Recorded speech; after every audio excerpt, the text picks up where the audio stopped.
O vento frio daquela noite de dezembro parecia cortar minha pele como pequenas lâminas, mas nada era tão gelado quanto a sensação que crescia dentro de mim ao atravessar o portão da casa da minha família. Fazia anos que não colocava os pés ali, e sinceramente, nunca pensei que voltaria, mas o convite insistente da minha mãe, carregado de uma falsa doçura ao telefone, me intrigou. Talvez fosse a curiosidade, ou talvez fosse apenas o desejo de encerrar, de uma vez por todas, um ciclo que nunca me trouxe paz. A fachada da casa estava impecável, iluminada por centenas de luzes cintilantes que piscavam em sincronia, como se tentassem convencer o mundo de que ali morava a harmonia. A árvore de Natal, visível pela janela da sala, era tão perfeita que parecia saída de um catálogo. Enfeites dourados, laços de cetim presentes milimetricamente alinhados, tudo parecia orquestrado para exibir uma imagem de perfeição. Mas eu sabia a verdade. Por trás daquela decoração meticulosa, escondia-se a mesma hipocrisia que sempre manchou aquelas paredes.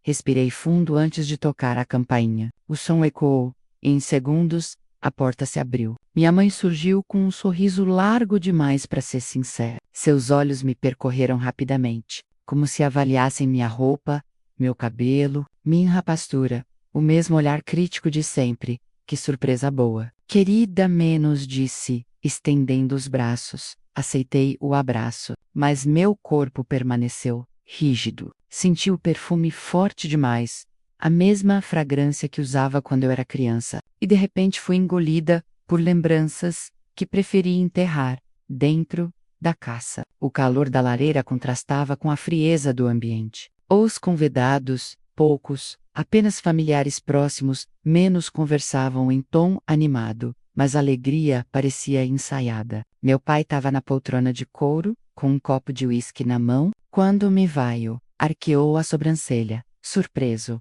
Ora, se não é a filha prodígia, menos, murmurou, com um riso irônico, que só eu parecia notar. Meus irmãos estavam próximos à árvore. O mais velho, elegante em seu terno caro, sorriu como quem cumprimenta uma conhecida distante. O mais novo, rodeado de elogios pelos pais, sequer levantou para me receber. Ali estava a cena de sempre. Eles no centro, eu à margem. Nada havia mudado. Enquanto caminhava até a sala, senti os olhares pesando sobre mim. Era como se cada detalhe da minha presença fosse analisado. Minha bolsa, meu casaco, meu silêncio, a sensação de não pertencer àquele lugar, voltou com força. Lembrei-me das vezes em que minhas conquistas foram ignoradas, das noites em que chorei sozinha porque nunca fui suficiente para eles, sória e educadamente, engolindo a amargura. Mas por dentro eu sabia. Aquela noite não seria apenas mais uma ceia de Natal. Seria o momento em que eu encararia de frente todos os fantasmas que me acompanharam por anos. E talvez fosse também a hora de mostrar àquela família que a filha esquecida já não era a mesma. Quando me sentei no sofá da sala, rodeada por sorrisos falsos e conversas que não me incluíam, uma enxurrada de memórias me atingiu. Era impossível estar ali sem lembrar da infância, menos uma fase que, para muitos, deveria ser marcada por amor e acolhimento, mas que para mim foi um desfile interminável de indiferença. Lembro-me de estar na plateia do meu primeiro recital de piano. Eu tinha apenas 8 anos, mãos trêmulas e coração disparado, mas ainda assim, toquei a peça inteira sem errar uma nota. Quando o concerto terminou, procurei meus pais na multidão. Eles estavam lá sim, mas seus aplausos foram frios, quase protocolados. No caminho de casa, o comentário da minha mãe foi curto. Foi bonitinho, mas seu irmão teria feito melhor. Eu me calei, engolindo um nó na garganta. Essa foi a tônica de toda a minha infância.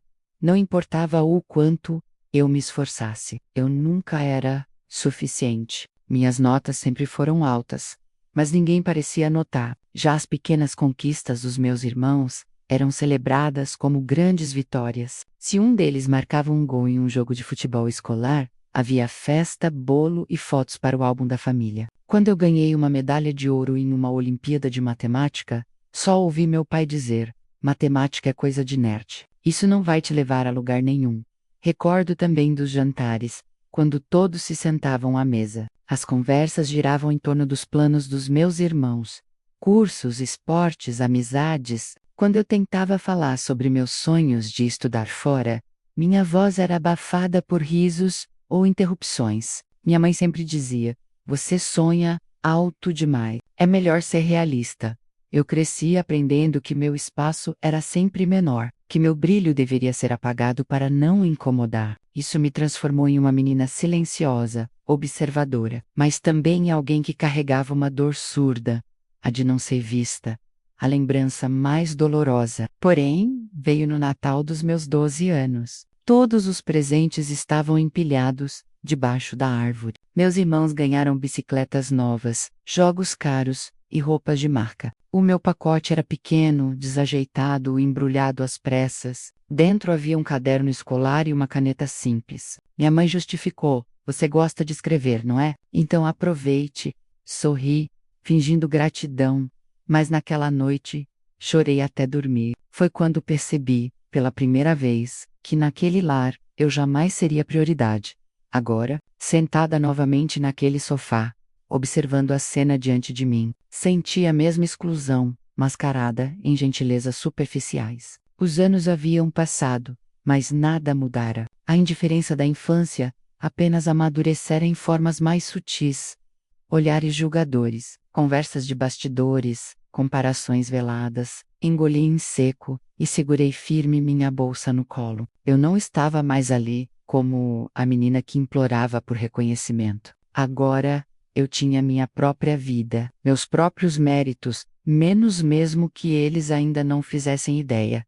Mas no fundo, a ferida da infância permanecia aberta. E era justamente aquela dor acumulada em silêncio por tantos anos que se tornaria a chama da minha vingança. Se houve uma pessoa em toda a minha vida que realmente me enxergou, essa pessoa foi minha avó materna. Diferente dos meus pais, que sempre mediam meu valor em comparação aos meus irmãos. Ela tinha um jeito doce de me fazer sentir especial. Lembro-me das tardes em que me chamava para o jardim. Entregava-me um livro e dizia: "Você tem uma mente brilhante, minha querida. Um dia, ainda vai voar muito mais alto do que eles imaginam." Ela foi o meu porto seguro. Quando eu falava sobre estudar fora do país, ela não ria, nem diminuía meus sonhos. Ao contrário, ela incentivava, dizia que o mundo era grande demais para eu me conformar com as paredes estreitas daquela casa.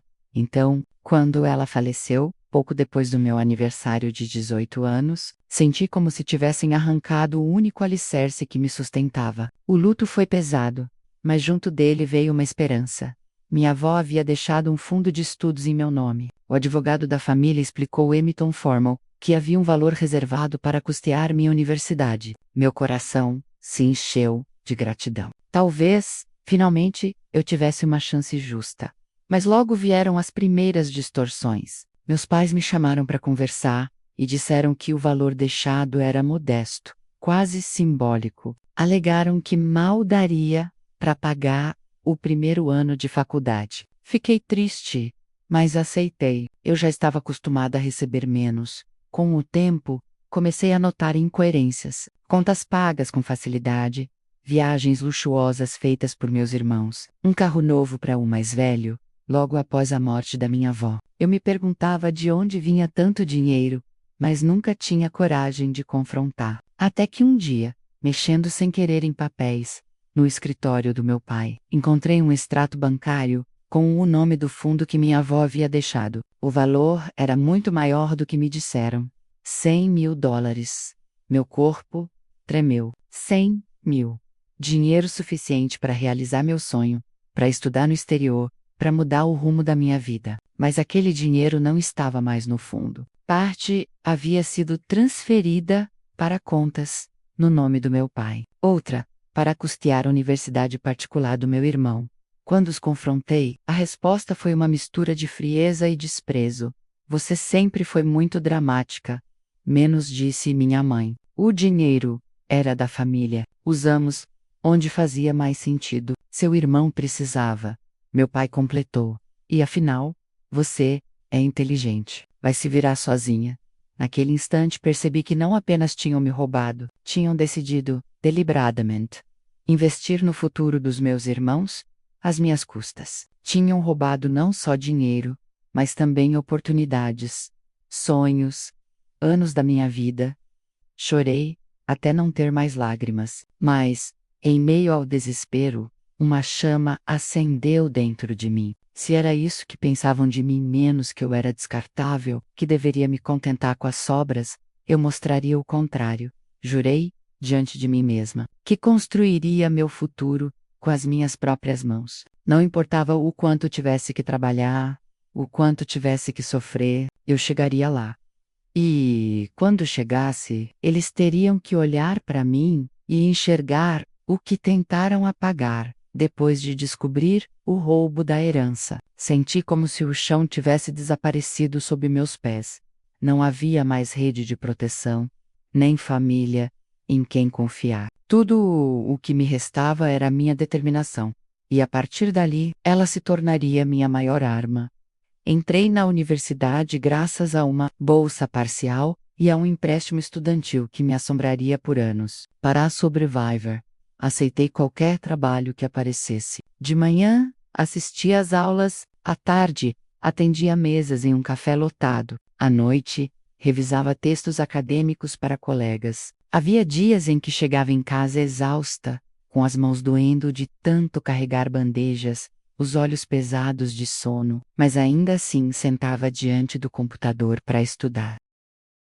Enquanto meus irmãos desfilavam com seus carros novos e suas festas caras, eu contava moedas para pagar o aluguel de um quarto minúsculo. Às vezes me perguntava se valia a pena, mas bastava lembrar da expressão fria do meu pai, do riso debochado da minha mãe, para recuperar forças. Eu não permitiria que a história terminasse do jeito que eles desejavam durante esse período. Também enfrentei rejeições dolorosas. Participei de entrevistas para estágios em grandes empresas, mas sempre me diziam que faltava experiência. Experiência que eu nunca teria, já que precisava trabalhar para pagar contas. Cada não era uma ferida, mas também um lembrete. Se o caminho tradicional não se abria para mim, eu precisaria construir o meu próprio. Foi assim que descobri a programação. Comecei com cursos gratuitos, depois investi o pouco que tinha em aulas online, passava madrugadas escrevendo códigos, quebrando a cabeça, errando e tentando de novo. Havia algo libertador naquele processo. Ninguém ali me dizia que eu não era suficiente, o computador não julgava, apenas respondia ao meu esforço. Com o tempo, percebi que tinha talento para criar soluções financeiras simples, em plataformas digitais. Talvez fosse o reflexo das minhas próprias dores, menos a luta contra dívidas, o medo constante de faltar dinheiro. Decidi desenvolver uma aplicação que ajudasse jovens universitários a controlar gastos e encontrar bolsas de estudo. O protótipo era rudimentar, mas carregava minha alma. Apresentei a ideia em uma feira estudantil e, para minha surpresa, chamou a atenção de um investidor. Ele não me ofereceu milhões, mas me deu o suficiente para acreditar que eu poderia transformar aquilo em algo maior. Assim nasceu minha startup. Os primeiros anos foram brutais. Equipe reduzida, noites sem dormir, dívidas que pareciam nunca acabar. Houve momentos em que pensei em desistir, principalmente quando os sistemas caíam ou quando clientes cancelavam contratos na última hora. Mas, sempre que a vontade de largar tudo batia, eu lembrava do rosto da minha mãe dizendo: "Você sonha alto demais." E isso me empurrava para frente. Pouco a pouco, os frutos começaram a aparecer. Universidades assinaram parcerias, bancos se interessaram pela tecnologia, prêmios começaram a surgir. O aplicativo que nasceu em um quarto apertado, agora aparecia em reportagens de revistas de negócios. Eu havia me reinventado. Cada lágrima, cada noite em claro, cada humilhação silenciosa havia se transformado em combustível. A garota esquecida pela família, que recebeu apenas um caderno barato de presente de Natal, agora estava construindo algo que valia muito mais do que qualquer herança. Mas ainda havia algo que eles não sabiam. E o momento de descobrir se aproximava. O dia em que assinei o contrato de venda da minha startup foi, ao mesmo tempo, o mais surreal e o mais libertador da minha vida. Depois de anos de luta, dívidas e noites sem dormir, eu via diante de mim a recompensa.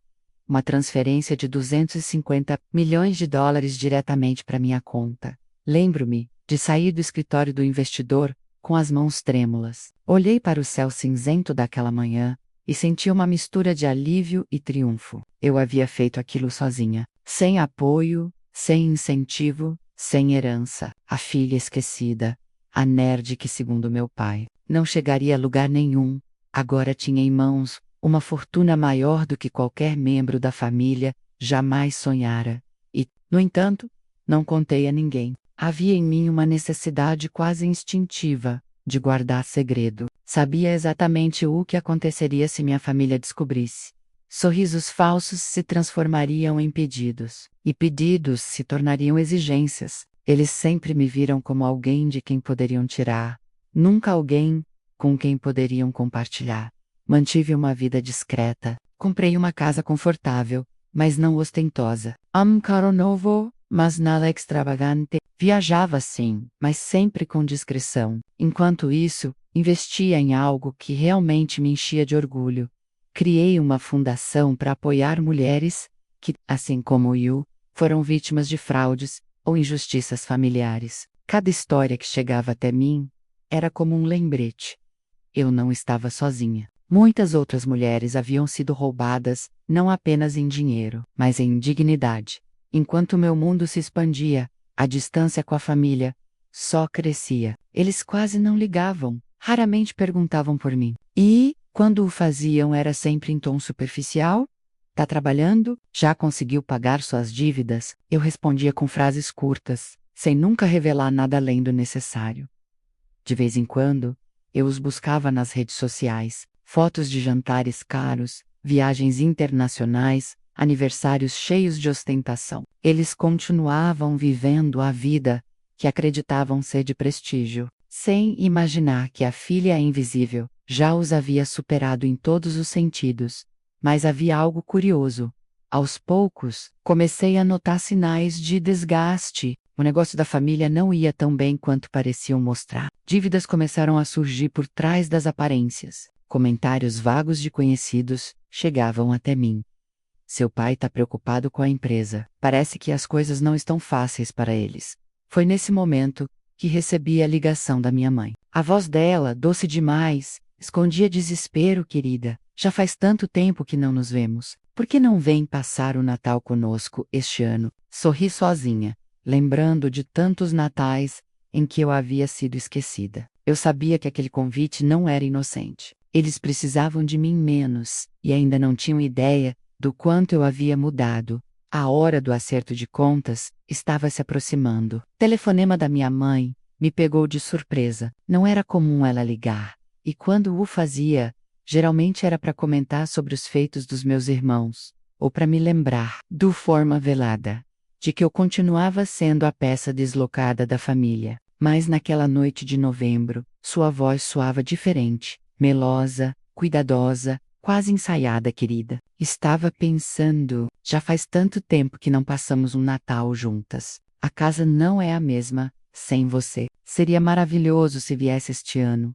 Por um instante, fechei os olhos e deixei que as palavras ecoassem. Quantos natais eu havia passado sozinha, esquecida, até no momento da troca de presentes. Quantas vezes ouvi dela que não havia espaço para mim na mesa, nem no coração da família. E agora, de repente, eu era tão necessária? Vou pensar, respondi, mantendo a voz neutra. Do outro lado da linha, senti a ansiedade dela transbordar. Por favor, seria especial para todos nós. Desliguei o telefone e fiquei em silêncio por alguns minutos. A verdade era que eu já sabia o motivo do convite. Nos últimos meses, rumores sobre a falência iminente da empresa do meu pai haviam se espalhado. Dívidas acumuladas, contratos rompidos, clientes fugindo. Eles precisavam de dinheiro e provavelmente achavam que eu, a filha sobrevivente, teria ao menos um pouco para emprestar. Mal sabiam que eu tinha mais do que um pouco. Naquela noite, decidi que iria, não por saudade, não por laços de sangue menos, mas porque estava na hora de encarar todos aqueles anos de desprezo. E, principalmente porque queria olhar nos olhos deles quando descobrissem que a filha invisível havia se tornado a mais poderosa de todos. Comecei os preparativos. Escolhi um vestido elegante, simples, que transmitia sobriedade. Comprei presentes caros, mas cada um deles com uma ironia sutil. Uma caneta de luxo para meu pai, que sempre disse que minhas anotações não serviriam para nada. Um colar para minha mãe, que tantas vezes me comparou às outras meninas. Um relógio para meu irmão mais velho, símbolo do tempo que roubaram de mim. E, para o mais novo, uma pasta de couro, lembrança amarga de que sua faculdade fora paga com o dinheiro da minha herança. E, no fundo da minha bolsa, preparei algo ainda mais importante: documentos oficiais, cópias do fundo que minha avó havia deixado, extratos bancários, provas de que o roubo não era apenas memória, mas um crime registrado na Quellen Natal. Eu não iria apenas aparecer, eu iria revelar. A noite de Natal chegou envolta em um frio cortante, mas meu coração queimava em expectativa. Quando atravessei novamente o portão da casa da minha infância, percebi como tudo estava ainda mais impecável do que anos antes. Luzes piscando em perfeita sincronia, guirlandas caras penduradas nas portas. E a árvore no centro da sala parecia saída de uma vitrine de shopping. Era uma encenação de perfeição, e eu estava ali para desmontá-la. Minha mãe me recebeu com aquele mesmo sorriso forçado, os olhos brilhando mais de cálculo do que de emoção. Meu pai, sentado com um inevitável copo de uísque na mão, levanta-se, apenas o suficiente para me dar um abraço protocolar. Meus irmãos acenaram de longe, ocupados em exibir presentes, já recebidos de amigos e parceiros de negócios. Que bom que veio, querida, menos disse minha mãe, apertando minhas mãos como se quisesse demonstrar carinho. Eu sentia a tensão por baixo da pele dela, uma ansiedade que não conseguia disfarçar. A sala estava cheia de conversas ensaiadas, risos altos demais para serem naturais. Sentei-me, observando cada detalhe. A família falava dos negócios, das viagens, das conquistas dos meus irmãos. Eu era uma sombra naquela mesa, como sempre fora. Ninguém perguntava sobre mim, sobre meu trabalho, sobre minha vida. Era como se eu fosse um convidado inconveniente que, por acaso, estava ali. Durante a ceia, os pratos eram servidos com fartura, mas o sabor parecia metálico. Engoli pedaços de peru e farofa, enquanto lembrava de tantas outras refeições em que minhas palavras foram ignoradas. Nada havia mudado. Eles não tinham mudado. Chegou então a hora da troca de presentes. Meus irmãos receberam caixas enormes e embrulhos sofisticados, rupes do Greif, relógios caros, eletrônicos importados. Meu pai ganhou uma garrafa de uísque raríssimo, minha mãe um perfume francês, caríssimo. Os risos enchiam a sala, e eu fui completamente esquecida. Quando o último pacote foi entregue e desembrulhado, um silêncio incômodo caiu. Todos evitaram olhar para mim. Minha mãe quebrou o silêncio com uma risada nervosa. Querida, parece que este ano não sobrou nada para você. Quem sabe no próximo? Foi nesse instante que algo dentro de mim se quebrou. Ou talvez, algo finalmente se libertou. Coloquei calmamente meu guardanapo sobre a mesa. Levantei-me e caminhei até a árvore de Natal. Abri minha bolsa e retirei as caixas que havia preparado. Antes que a noite acabe, eu também trouxe alguns presentes, menos anunciei, sorrindo de uma forma que deixou todos confusos. Entreguei um a um, explicando com ironia, para o papai, uma caneta Montblanc, talvez para assinar contratos que não terminem em dívidas. Para a mamãe, este colar, um pouco de brilho para combinar com sua capacidade de sempre brilhar às custas dos outros. Para o mano mais velho, este relógio, quem sabe o tempo te ensine a valorizar o esforço dos outros. E para o caçula, esta pasta do couro. Afinal, a sua faculdade foi paga com o que deveria ser meu futuro. Então achei justo te dar algo à altura. O silêncio era ensurdecedor. Eles se entreolhavam tentando entender se aquilo era apenas sarcasmo ou algo mais. Foi então que respirei fundo e retirei o envelope final da bolsa. E por fim, trouxe este presente coletivo, disse, depositando os papéis sobre a mesa. Minha mãe Pegou os documentos com as mãos trêmulas. Meus irmãos se aproximaram para ler. Ali estavam os extratos bancários, as transferências, a prova clara de que haviam desviado a herança que minha avó deixou exclusivamente para mim. Vocês roubaram minha chance. Meu futuro, meus sonhos, usaram o dinheiro da vovó para bancar a vida confortável de todos, menos a minha, e acharam que eu ficaria em silêncio para sempre. Meu pai tentou rir, mas a voz falhou, você não entende. Era para o bem da família. Não, interrompi, firme, era para o bem de vocês. E mesmo sem nada, eu consegui o que vocês nunca imaginaram. Peguei o controle remoto da TV da sala e, com um clique, iniciei o vídeo que já havia preparado. As imagens começaram a passar. Reportagens sobre minha empresa, fotos minhas em conferências internacionais, prêmios recebidos, manchetes estampavam meu rosto ao lado de números impressionantes. Startup vendida por 250 milhões de dólares. Jovem empresária transforma mercado financeiro. Viu choque estampado nos olhos deles. Meu irmão mais velho arregalou os olhos. O mais novo ficou sem palavras. Minha mãe levou a mão à boca, incrédula. Meu pai empalideceu, derrubando o copo de uísque. Sim, menos, continuei, com a voz firme. Eu sou milionária. Eu construí tudo sozinha, sem vocês, sem o dinheiro que roubaram. E agora, finalmente, vocês terão que me ouvir. Ninguém ousou responder. O peso da verdade caiu sobre a sala como uma tempestade. Pela primeira vez na vida, eu não era invisível. Eu era o centro. Os dias seguintes àquela noite foram de silêncio absoluto. Nenhuma ligação, nenhuma mensagem. A família que sempre se vangloriou de união, agora se escondia atrás de portas fechadas, acuada, diante das verdades que eu escancarei. Pela primeira vez, não fui eu quem fugiu. Foram eles.